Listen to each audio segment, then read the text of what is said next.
Hello, everyone, and welcome to another My Music. You know, the internet is a crazy thing, and I'm not just talking about the fact that there is this World Wide Web and that we can talk to people from all over. Just the internet. It's a crazy thing because my next guest, I'm guessing, is coming from where Bara, are you coming from? I'm based out of Los Angeles, California. Los Angeles, California, right? The other side of the world, right? And yeah, just before this, I've done an interview with someone that's a few miles down the road, and the internet is infinitely better already talking to Bara than it is. I mean, who Good. who can work that out? How does that work out? We will be discussing the mysteries of the world with Bara Hari after this little video. Keep on, don't stop.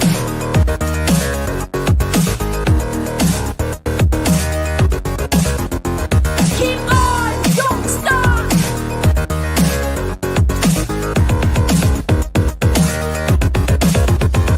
Keep on, don't stop.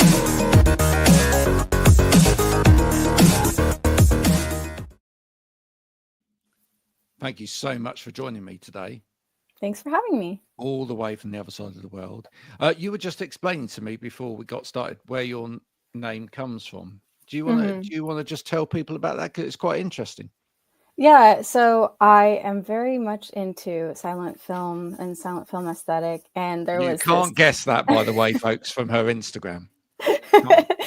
And so there was I guess the most famous, or like the first movie star, was somebody called Theda Bara. And what was fascinating about her was that she basically was a failing stage actress. And so Hollywood was like, let's reimagine you and let's just make up a bunch of lore about you. And that worked. Like, she just made up that she was like from some exotic country, and like she came from royalty and like all this stuff. And so I just found the concept, as a very shy person myself, very fascinating, to be like, you can quite literally turn yourself into whoever you want, and you can present as whatever whenever you feel like it, because it's just part of your art.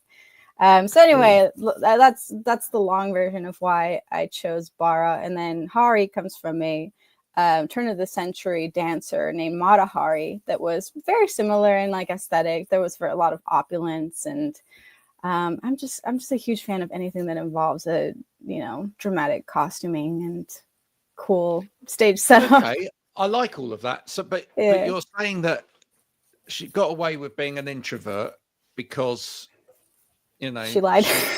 She lied, and she had this alter ego, as it were. Yeah. But in silent film, does it work these days when like people are like having to like be on the internet or whatever? I wish. Yeah. But it doesn't. Not really. Like, I feel like there's a select few that still get away with it somehow. But I don't know. I feel like it's such a fluke nowadays where you have to share so much of yourself and your behind the scenes and whatever, that it leaves very little room for mystique, which is, it makes me want to die. But it is what it is. And I'm grateful for the internet, but it is definitely a double-edged sword. Okay, I'm going to grab some things off of my board now, right, as reference points, and then bring them to you, because I'd like to know what you feel about this. Then, so this lady here, let's see if I can do this. I should still talk into the mic. Everything's going to fall off now. Of course, everything's going to fall off. So this board is people that have been on the show. This is one of the people that has been on the board. She sent me a lovely little postcard. There she is, Polly Paulsma. That's a little drawing of her, and there's a nice little note on the back. But both her and another musician that's been on, Bride, both of them, one of the things that they started doing last year, which I thought was brilliant, and I have talked about it once before on here, is they started doing kind of anti-social media content. I thought it was really, really great. So have you seen any of this kind of like, so what Polly does every morning is she writes as well as writes music. Okay.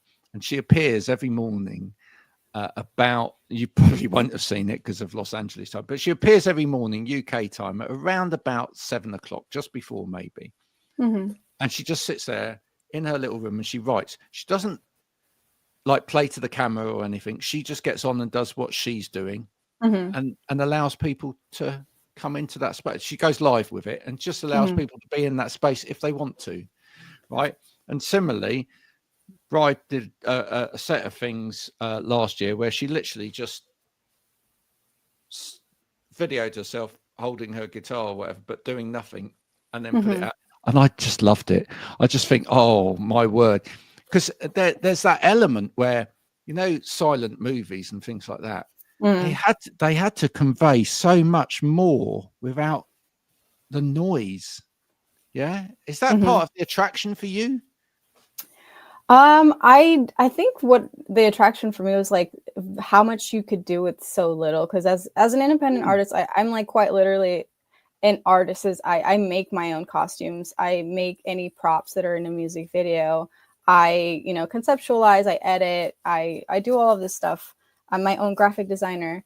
And I feel like back then there were so many limitations. You know, we didn't have CGI, we didn't have so many of the camera effects that we have now, or digital effects that we have now.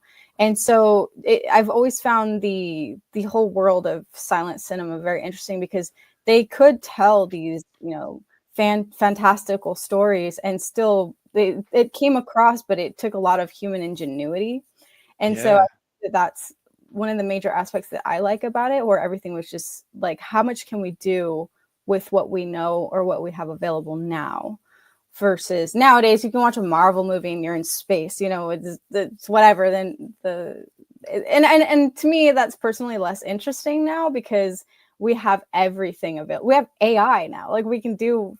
I was just going to mention it, right? So, you know, and I still want to keep it as analog as possible, where, you know, I don't know. So I guess that's what the major appeal is to me. Is that for you? Is that the antithesis of what you know, are trying to achieve, and whatever AI, and I will never use it. Right. You know. Ever. I mean, obviously there are certain things where it's like Not you to use cook Google, you use Google and it's automatically there, but it's nothing that I seek out. Do you know what I mean? Like, I will always make it by hand, or in Photoshop, or in Illustrator, or whatever. Yeah. Yeah. You know, I love that. You'll also notice on this board that, and I was writing about it the other day, because I'm a content writer. I write a lot of stuff. Musicians are one of the only people on the planet that still write letters, like actually handwritten notes. Nobody else does it. We just all type emails to each other and whatever. I actually make it a point to write my lyrics in pen. I have several notebooks full of writing that exactly right. Yeah, I don't know. There's something more like genuine about it, because you also forget about it more when it's just in your, you know, I do have like 350 typed out notes in my phone and stuff like that, but I forget about them. I write it out and I'm like, this is a great idea. And then I forget it exists. But if I have my notebooks right here, I can just thumb through them, and then, you know, it kind of forces me to turn it into a song or something. Have you, I don't know, do you have these in America? But over here, I don't know. Have you ever been to England?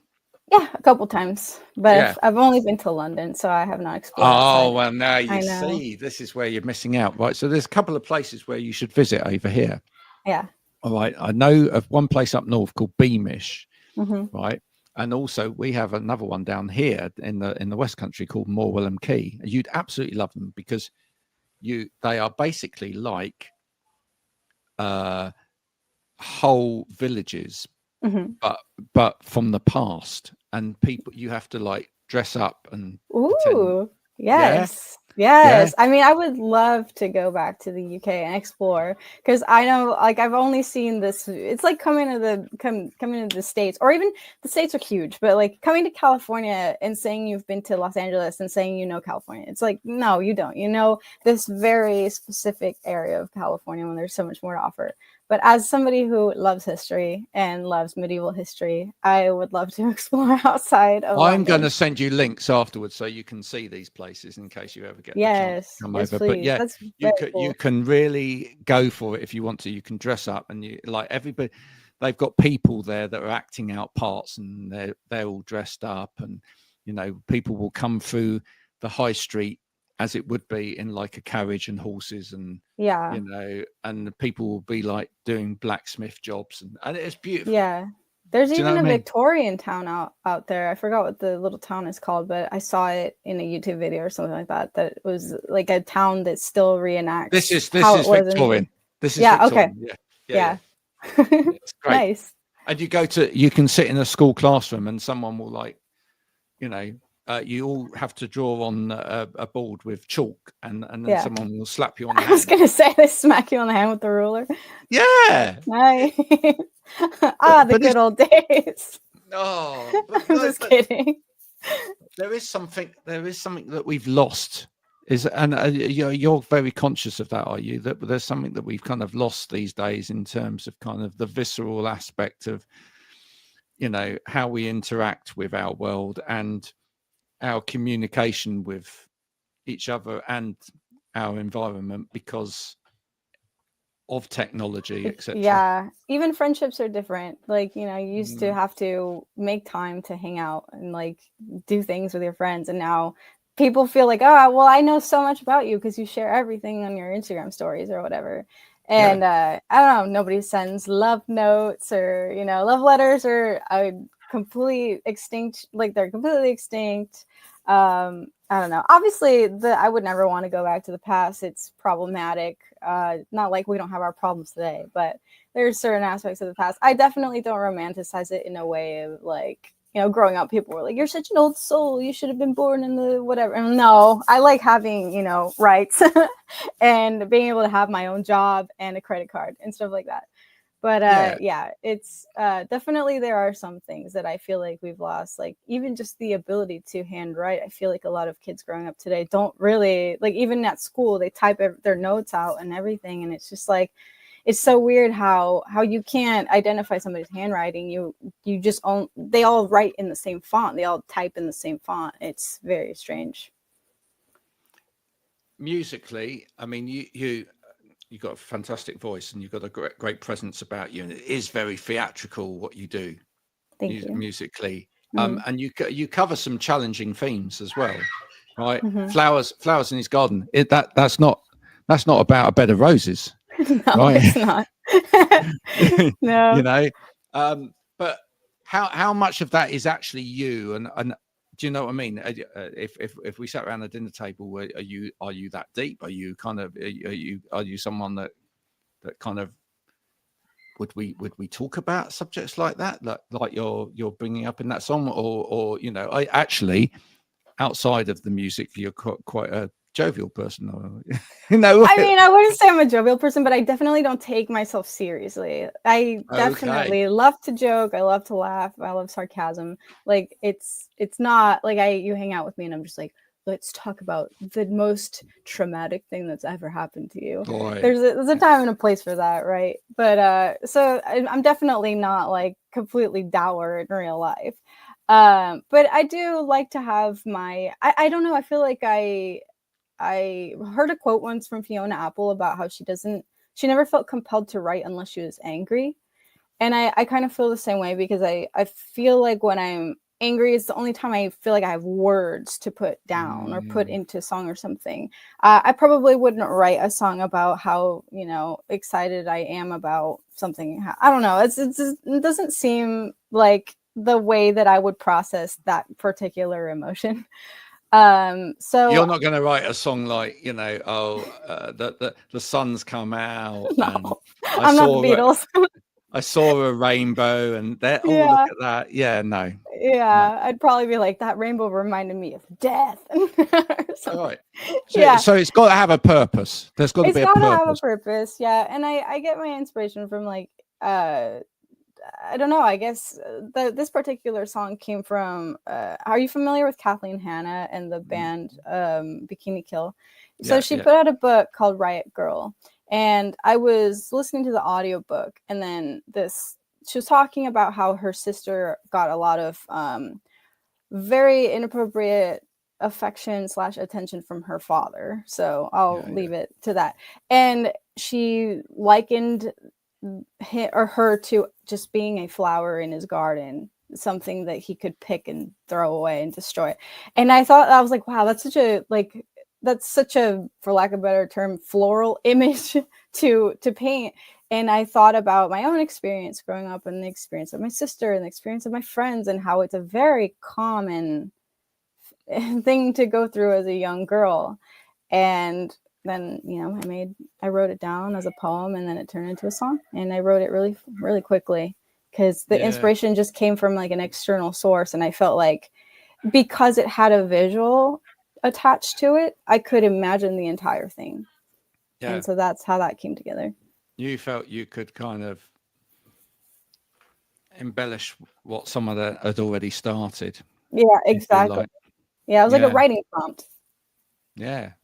It's a beautiful way to start anything, really, isn't it? Are you like that with most things? Do you find it easier if there's a starting point which you can grab hold of and work off, as opposed to a completely blank page then? I mean, I feel like every artist probably works that way subconsciously, because like I'll feel that way when I'm watching a movie or something. I'll think about like, oh, what if I talked about something I went through the lens of so and so, or using that particular thing as a metaphor. I always like to incorporate visuals into my metaphors and in my lyricism. I don't really, I'm not very like diary entry type of person. But you think great art creates great art, sort of bad art? I think all art kind of lends to itself, because we're all just humans experiencing things and interpreting. Like, we don't have unique experiences. If the internet has taught me anything, is that if you've gone through something fucking weird, somebody else has gone through that as well. And so that's comforting, alarming, I don't know, whatever. It is what it is. There is no unique experience. There's only your interpretation of it.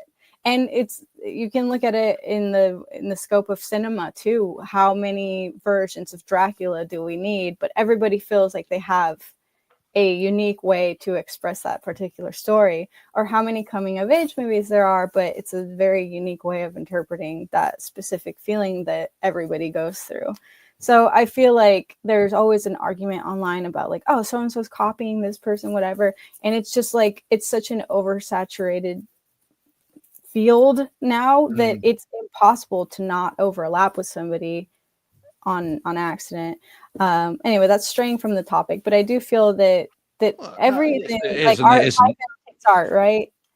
Yeah, I think it's more in our consciousness now than it's ever been before, partly because I think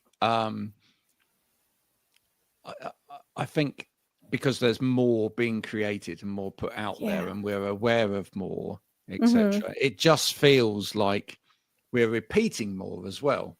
Yeah. It's almost like, it feels like, once upon a time there would have been, I don't know, a Batman movie. you know what I mean? And then suddenly there's like a Batman movie, and then there's a Batman movie which is a response to that Batman movie, and then there's another Batman movie which is a response to that Batman movie's response to that. It's kind of a very postmodern kind of society. It is. But what's funny is that we think that this kind of like, being just like recycling is a new thing, but it's really not. Because even if you think about the Victorians were very obsessed with medieval times, and so like a lot of their art, like they used a lot of Greek key in their tiling and stuff, and so they romanticized the past. The pre-Raphaelites came out of the Victorian era, and that was like their romantic interpretation of medieval lore. And I feel like humans are always looking back on something that was, oh, that was so much cooler than it is now. Let's interpret it in our way now. And even in fashion, like I'm very interested in fashion. We think about the 80s and the big leg of mutton sleeves and how that was inspired by the Victorian era, or how the 70s had these very medieval style sleeves. And then again in the 90s, we took from that and we made it a modern version of what they did in the 70s. And so I feel like it's just kind of like humans have 5 ideas and we keep going, when people look at your profiles on social media, etc., what are the main things that they ask you about other than the music? I mean, is it about the clothes, the costumes, Yeah, I think number it one. might be. Yeah. Yeah. Yeah. I mean, I've been doing that. I started doing costume work before I did music. I started, honestly, I started in my teens, but I didn't really get serious about it until 10 years ago. So I've been sewing since like 2015. And so that's what kind of actually led me into music, because I was Oh, right. always drawn to like the more theatrical artists that, you know, had a very strong, I don't know, aesthetic, I guess is the word. And I've always been interested in music. I started playing piano when I was 10 years old.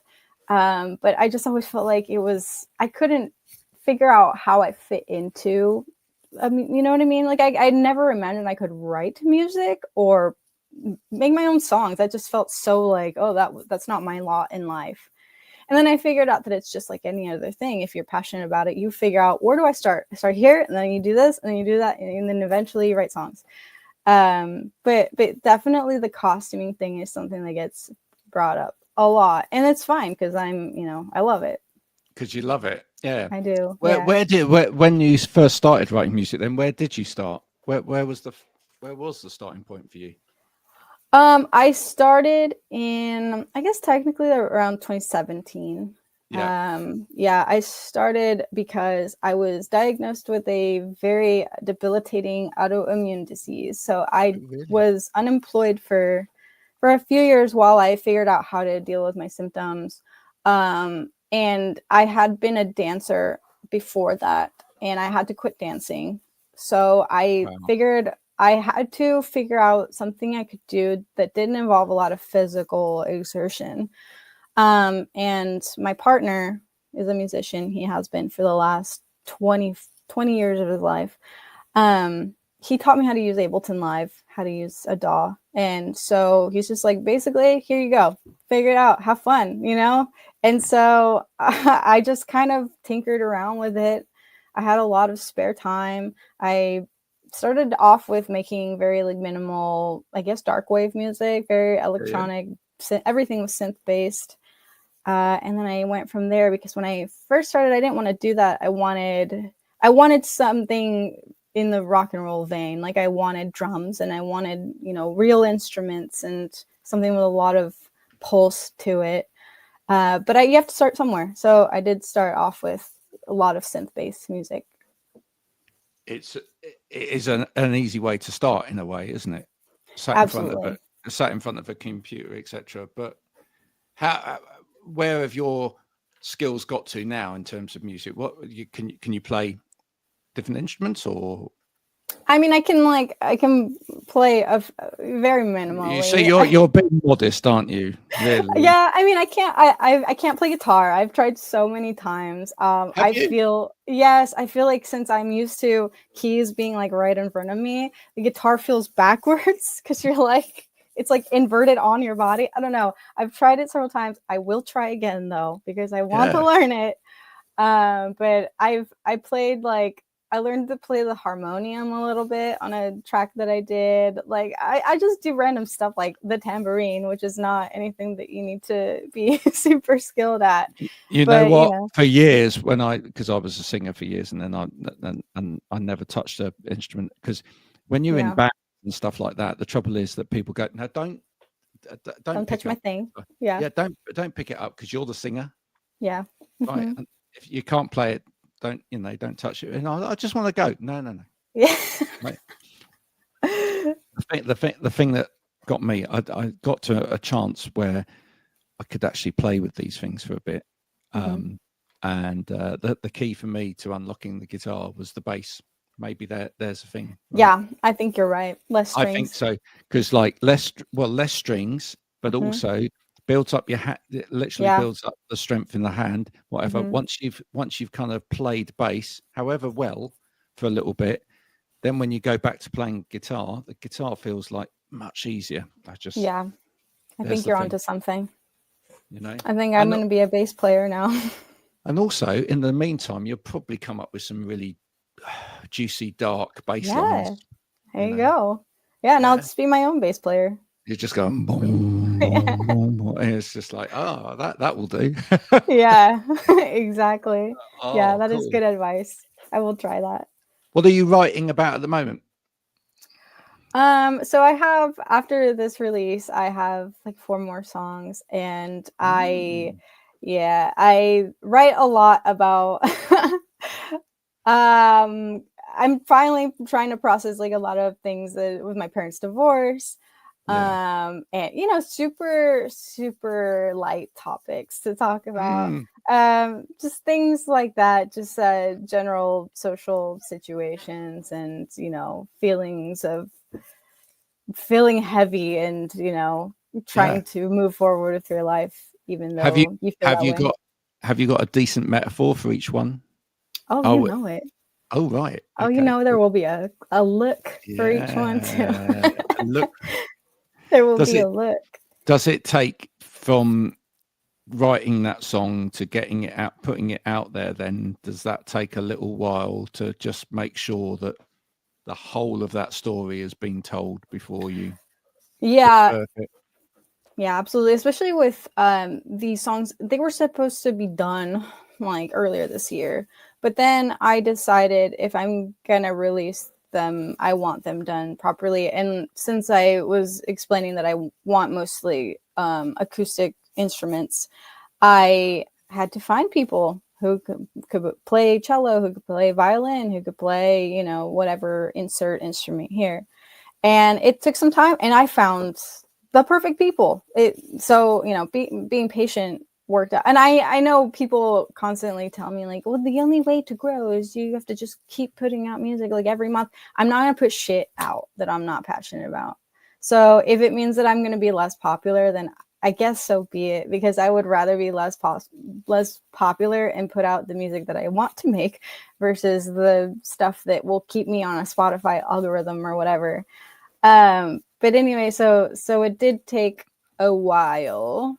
And I'm still like, some of them still haven't even been mixed yet. So it is what it is, but it'll happen. Hey, listen, it's okay to take your time. Yeah. All right. It's okay to take your time. And you know what? It's good timing as well, right? Because someone else that's taken their time and is incredibly into the theatrics and the look and the oldie woldy and everything else is just about to release an album, which is Florence and the Machine. Yes, I know. She's premiering her new song today. Absolutely. And that's taken an awful long while to gestate. It's funny you bring her up, because she is the North Star that, I always think about how I can wait 10 years for a new Florence album, because I know that it's going to be incredible, and it takes time to live your life and have experiences to write about. So, I don't understand how we can expect a Taylor Swift album every year. It's crazy. I'm like, what are you writing about? Like, you lived so much in 1 month or whatever. So it's yeah. I'd rather have my artist go and do the living bit first, wouldn't you? Oh, absolutely. And Florence and the Machine's my absolute favorite artist in the world. So I can wait. It's gonna be a masterpiece. But now we're getting it in October, so I don't have to wait that much longer. Well, yeah, just get yourself ready with this bit, ready to follow on the coattails of, and absolutely. And maybe when she comes to the States, maybe you can get a little support slot or something. Do you know what I mean? Oh my God, wouldn't that be fantastic? Yeah. Florence, if you're watching, we'll tag her in. If you're watching this, if you do watch this, just check it out, and you'll see the synergy, and you'll want that to happen, won't you? Yes. If anyone's got the connections, let me know. If anyone I'd be happy. can connect Bara to Florence, we'd love that to happen. Listen, it's been an absolute pleasure talking to you. Thank you so much for giving up some of your time today.